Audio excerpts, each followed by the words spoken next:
June 5th, 1944. Dear Charlie, I have a feeling this will be the last time I can write you for a while. Please don't worry. It means something happened, but it doesn't have to mean something bad happened. So, I have two confessions, if that's the right word. One about the war, the other about me. That full-sized rubber tank Matt and I had to transport. No, I can't bring it home for you. But I will now tell you what it was for. I don't know if this will get past the censor, but here goes. We're going into France. To get there, we are going to have to cross the English Channel, the body of water between England and France. We want to fool Hitler into thinking that we were somewhere else in England. That way, the Nazis wouldn't be waiting at the real invasion spot.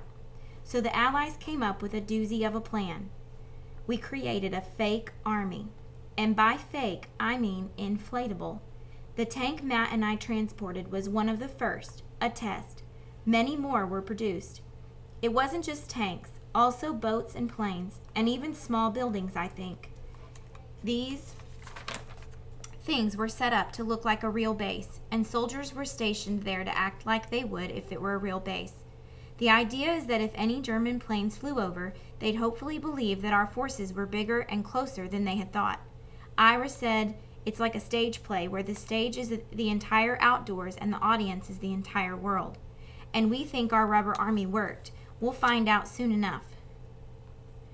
The other confession is harder, even harder than military life in a way. But I owe this to you. Maybe I am a good brother, Charlie, but I am not the man you thought I was. This war is about to get 1,000 times more intense, and I don't feel any more ready than I did when I got here 2 years ago. It's not the Army's fault. They did the best they could do with me. Don't get me wrong. I'm going to give this my all, but everyone's all is different.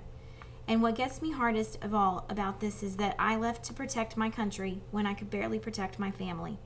I tried to help you, but in the end, it didn't quite work. And when I left you on your own, I know coming here wasn't my choice, but that doesn't make it sting less. What I'm trying to say is, whatever happens, Charlie, you have my blessing to stop looking at me as your role model. Instead, pick someone who sets out to do something and then really does it. I want you to grow up to be a guy like that. Wow, I don't feel better now that I told you, but what will never change is that I love you. Wish me luck, Joe. August 2nd, 1944. Cleveland, Ohio, home of the Superman and other things. Dear Joe, it's all different now. Ooh, dear Joe. So this is not to Charlie, this is to Joe. For one thing, this is the last letter I will write you. People are saying we're going to win this war, but I don't think so. Not because of you and the other soldiers. You did a great job. The reason I don't think we'll win is because so many people have been killed. That doesn't feel like winning to me, even if we do beat the Nazis. Being out there at war is harder than staying home. But when you're in war, people dying is everyday life. I know they don't always die right in front of you, but it's never far. You know how it looked where they died. You know how they looked. You get used to it, I bet. But back home, we don't know. That makes it scarier. It's like monster stories in comic books. When they show the monster, it is not as scary as when they only talk about the monster. Your mind can make things the scariest of all, like kids who are afraid of what's under the bed. I bet in war it feels like everything is under the bed. We don't find out who died and when and how until weeks or months after it happened. When we write a letter to someone, we wonder if that person is already gone, and even folks who haven't lost a son or a husband or a brother are sad, because everyone knows someone who lost someone. Every day I see people with tears in their eyes. In the market, just walking down the street, they don't see them. I think some of them don't even know they're doing it.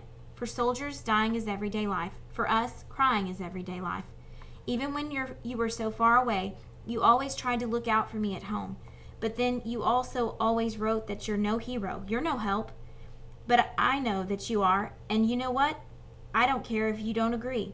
There are a lot of mean guys around here. I don't see many big brothers sticking up for their little brothers the way that you have me.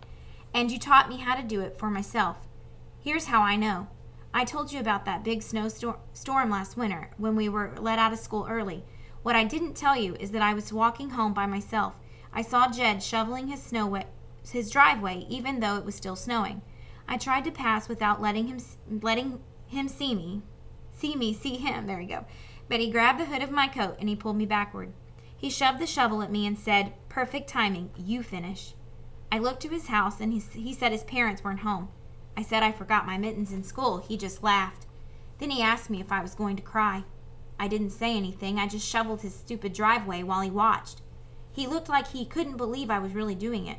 He even started to feel bad. He didn't say I could stop, but he did offer me his mittens. I told him that my brother had been shot at and threatened and insulted and hungry and had to sleep in the mud and hike at night with a heavy pack for hours and live in fear for months and live without his family for years. I told him that if you can do all that, I can shovel a driveway with cold hands. I told him I didn't do it because I was scared, but because it was the nice thing to do. And I told him not to bother me anymore. Then I said, "This war is over." Here's the craziest part. We stood there in silence for a minute, just letting snow fall on us. Somehow, right then, something changed. Jed said something that surprised us both. He said that he respected you for what you did, and then he called you a hero. I knew that already, and I knew it even before you left home. No matter what you say, I know you're not what you seem to be at first, like an inflatable tank. All of us still can't believe it. The war took you from us, but then it sent you back. I think they called it honorable discharge. Honorable discharge is when someone is let out of the army for they didn't do anything wrong, but they're let out of the army like before they're supposed to be. And dishonorable discharge would be like if you did something bad or something that you weren't supposed to do. That would be dishonorable discharge and you get in trouble. But he was honorably discharged, so something must have happened.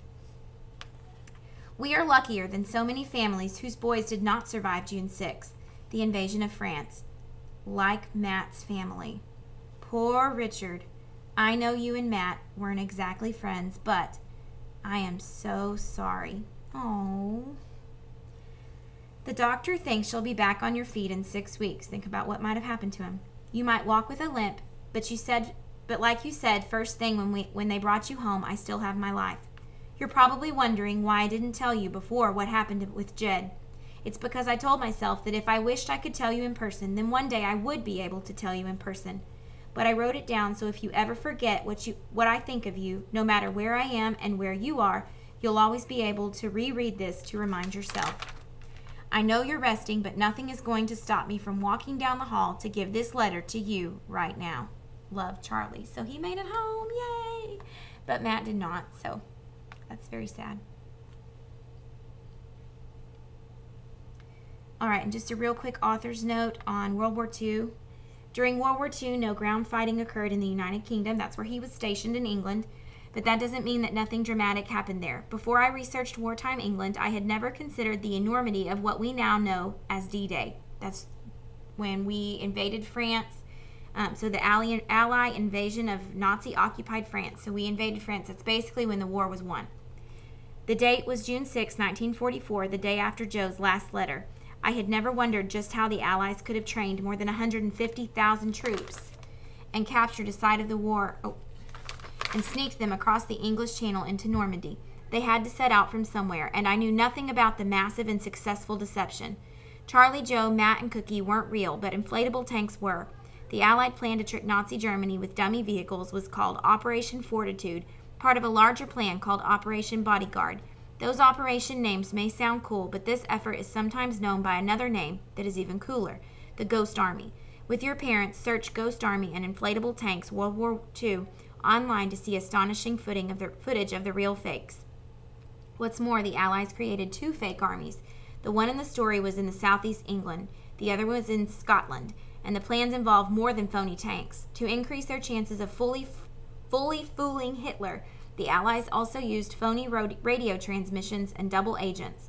In this case, people who pretended to spy on the Allies for the Nazis, who were actually spying on the Nazis for the Allies. The soldiers of the World War II were also the historians. Simply by writing letters to their families, they preserved thousands of smaller stories that took place alongside the big events. Most of these young men didn't plan on being authors any more than they planned on being fighters. But their personal letters home captured a side of the war that journalists couldn't. Numerous cities have World War II museums, including New Orleans, home to the National World War II Museum, and some display letters from soldiers. If you get the chance to visit any of these museums, you will almost certainly discover stories as surprising as Joe's. In real life, soldiers who had a role in Operation Fortitude would not have been able to describe in a letter exactly what they were doing. Therefore, to mention the fake tank in my story, I had to take a liberty. Perhaps that's especially apt here because taking the liberty, or rather taking back liberty, is often a driving force of war. Thank you to Sarah Evans for issuing my passport and time machine for my trip to 1940s England. And then this is the author, Mark Tyler Nobleman, August of 2015. So P.S. If you don't know what Eisenhower, the general who pets Cookie, did after the war, you might want to look it up. I hope you enjoyed it. Have a great day. Do a great job for the sub and work really hard on your book review in Google Classroom.